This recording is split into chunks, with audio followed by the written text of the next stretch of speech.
So there's a way you can sell a property and not have to pay any taxes. It's called a 1031 exchange. So what is a 1031 exchange? 1031 exchange is a tax-deferred exchange that the IRS has put in place, which really benefits investors in real estate. It's a very hot topic that they're constantly talking about. Now, stepping back for a second, in general, if you own an investment property and you go to sell it, you would have to pay taxes on the capital gain of that property. And generally that tax rate is in the 15 to 20% range. With a 1031 exchange, you can defer the payments of those taxes by purchasing another property that's of equal or more value. Now the way it works is this. If you know you want to do a 1031 exchange as an investor, you would contact an intermediary, a 1031 exchange company that acts as a third party. You would sell your property and never receive the proceeds of that sale in your bank account. Instead, they would go to that third party intermediary, the 1031 exchange company. You would then have 45 days to identify up to 3 properties that could be candidates for the exchange. And then you have up to 6 months to close on the purchase of one of those properties. There's a handful of rules around this. The properties have to be of equal or more value than the property that you're selling in order to capture 100% tax benefit of the exchange deferral.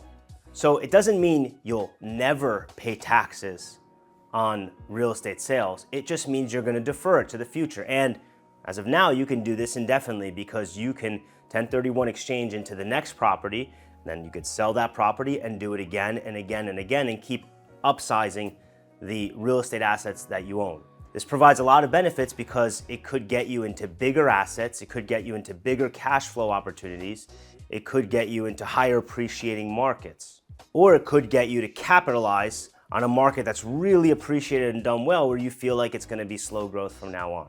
So there's a lot of benefits of 1031 exchanges. There's a lot more rules. One thing a lot of people don't know is that it doesn't have to be one for one. If you sell a property, you don't have to replace it with only one property.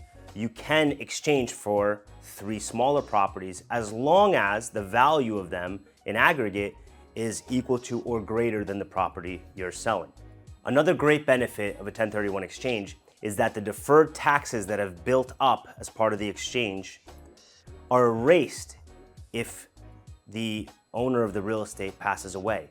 So when their family inherits the property, the cost basis is stepped up to after the exchange was made. Now, a big drawback of a 1031 exchange is, as I mentioned, you have 45 days to identify a property. If you can't identify the property then, or you fail to close within the 6-month allowed time, then you would have to pay the capital gain on that property that you sold, as well as any that have been a part of that 1031 exchange chain.